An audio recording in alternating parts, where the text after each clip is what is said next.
Good evening, everybody. My name is Carolyn. I'm part of the Bristol Writers Group, and I'm going to be reading a couple of the opening pages of a novel. It's a supernatural gothic horror, and it starts off in a rather gentle way, so I'm not going to frighten you too much, in the unknown world of monasteries. The novel is called Death Strikes Back. It had just gone midnight when the peace and tranquility of St. Benedict's Monastery was suddenly shattered by the sounds of someone frantically banging on the main outer door. The small community of brothers had long retired to bed for the night, but even the heaviest of sleepers were woken up by the noisy rattlet, echoing as it did through the winding, draughty passages of the ancient monastery. Brother James pushed back his bedcovers and sat up, rubbing his eyes. Blinking away sleep, he turned on his bedside light and looked at the clock. 12:02, the red digital numbers informed him. The monastery were used to having callers now and again, but tucked away and hidden deep in the heart of the Dorset countryside, it was a very rare event and had never occurred at this late hour before. So it was with some apprehension that he rose from the warmth and comfort of his bed to face whoever was causing such a commotion.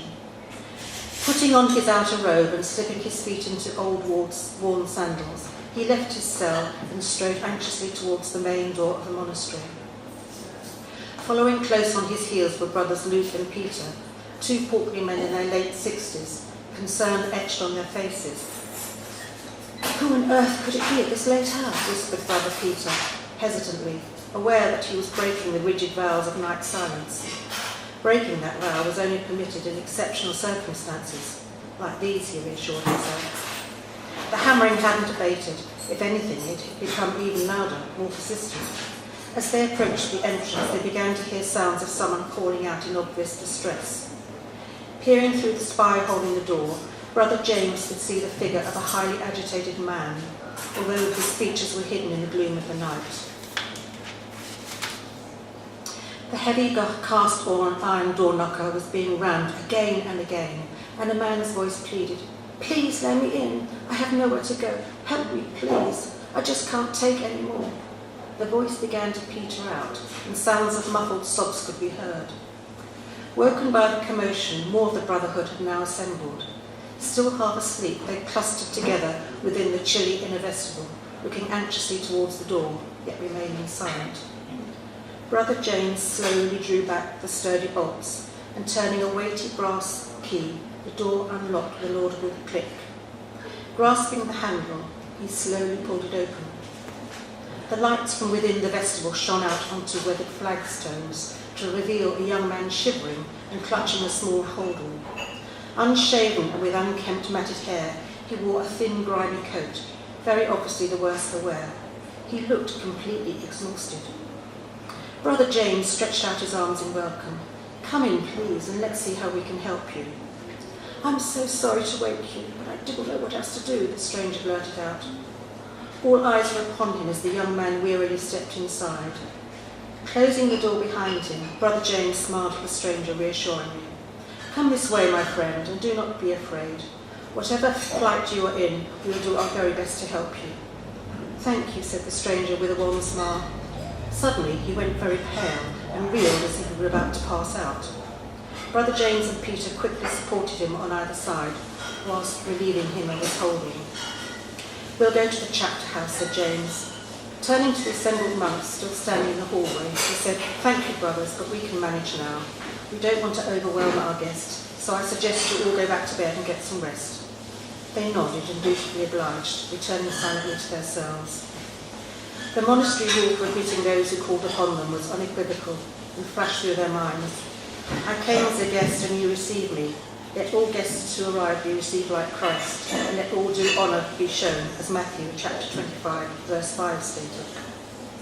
"Do you think we should wake up Abbot Benedict?" asked Peter, clearly anxious at this unprecedented event. "No, not at this stage," replied James. "There's no point in disturbing him at this hour. We'll leave it until the morning, when hopefully we'll have a better picture of this troubled man's situation." The stranger's head was now bowed, and he made no eye contact with them. It was almost as if he were ashamed. The chapter house lay within the monastery, a place where the monks met every day to discuss business and be reminded of their strict monastic rules as they listened to readings from regular Benedictine. It was the most appropriate and obvious choice in which to take any guest, invited or uninvited. They walked slowly towards the east wing of the cloister, arriving at the magnificent entrance to the chapter house. The portal was a door with an elaborate facade. Trails of highly decorated archivolts adorned the arched doorway in a ribbon of tiny exquisite sculptures. On either side of the portal were carved figures of the 12 apostles. As they entered the chapter house, a stranger, who had not spoken a word since being welcomed into the monastery, gasped as he took in the magnificent room before him, exclaiming, "I'm truly in the house of God." The vaulted ceiling with its lofty Romanesque arches added to the beauty of the chapter house. Spectacular stained glass windows, painted frescoes and many striking artworks graced the room. Moonlight flooded in through one of the stained glass windows, casting muted patterns and irregular soft shadows on the thick stone walls. A large fireplace still had remnants of red glowing embers. Brother Peter added more wood from the pile of logs stacked against the hearth, and the fire began to crackle back to life again. As was the Benedictine custom, and before officially receiving any visitor, prayers were said, and so Brother James led them towards the altar, kneeling down before it. It was only after prayers, and when the stranger had been given something to eat, made comfortable and warm, that he began to relay his sad story. Unravelling his troubled past piece by piece, the two brothers sat quietly, listening well into the small hours of the night. To be continued.